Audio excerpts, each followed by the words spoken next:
Hello बच्चों, तो हम चलते हैं अगले पैराग्राफ पे DPP 26 के। उसमें ये बोला है कि ये जो भारतीय नागरिक सुरक्षा संहिता बिल BNSS जो पार्लियामेंट में प्रेजेंट हुआ है with in the parliamentary standing committee, उन्होंने पुलिस कस्टडी को बियॉन्ड इनिशियल डेज अलाउ किया है 15 डेज़ की रिमांड के। अनलाइक द एग्जिस्टिंग प्रोविजन जो कि CRPC में बना है, इसमें लैक करता है phrase otherwise than the custody of police, suggesting an extension of police custody by a magistrate beyond 15 initial days. Committee ने receive करें suggestions proposing a general rule that police custody should be sought within the first 15 days with extensions of 40 or 60 days treated as exceptions. Stakeholders ने recommend करा है recording reasons for not obtaining custody during initial 15 days and obtaining magistrate orders. फिर committee ने अप्रीहेंशंस बताया कि potential misuse हो सकता है उसका। सुप्रीम कोर्ट ने फिर स्टैंड्स पुलिस के उस पर सम विटनेस इसका लिया। फिर उसके बाद उन्होंने देखा कि CBI वर्सेस अनुपम J कुलकर्णी 1992 का जो जजमेंट है उसमें पुलिस कस्टडी को पहले फर्स्ट 15 डेज़ में एक कोऑर्डिनेट बेंच के लिए देखा गया था।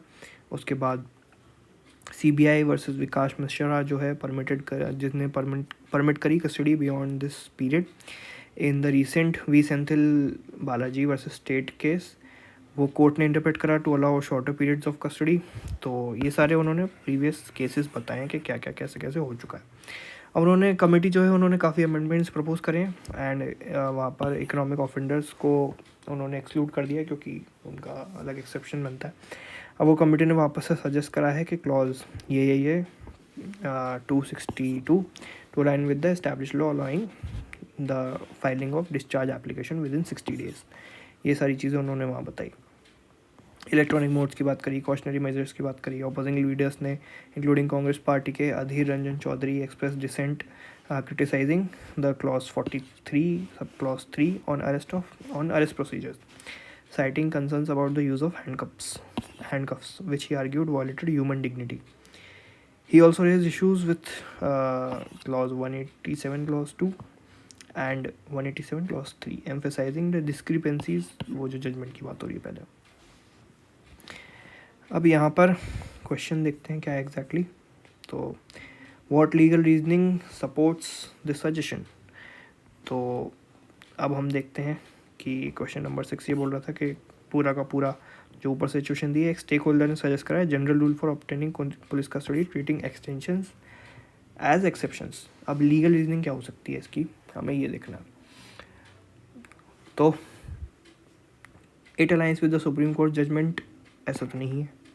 The absence of exclusive clarification में लीड टू आर्बिट्ररी यूज़ की बात तो हुई थी पैसेज में, तो सीधा आंसर ये तो दिख ही रहा है। बाकी देख लेते हैं।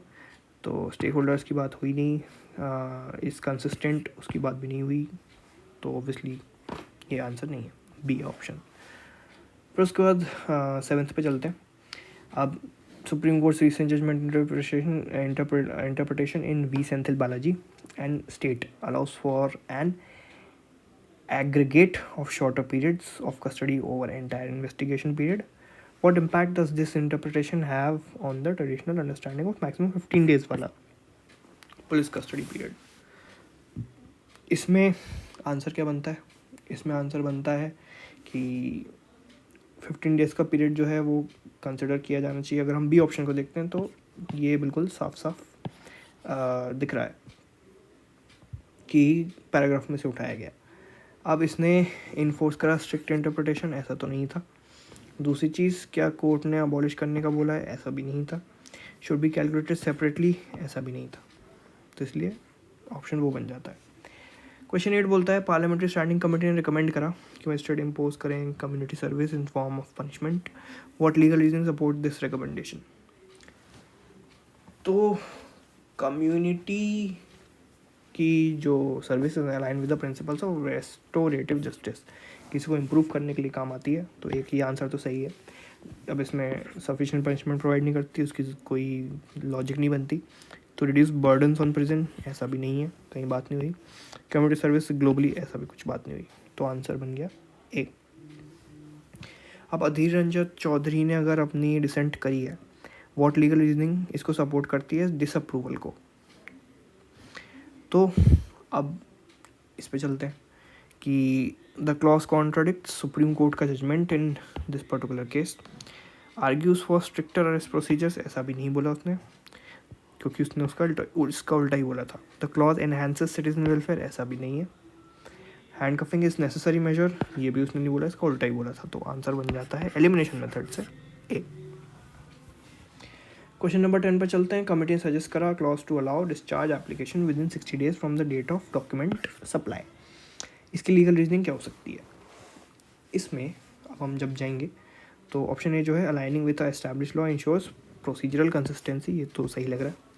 The existing time frame for discharge application is too restrictive, ये तो कहीं बोला ही नहीं।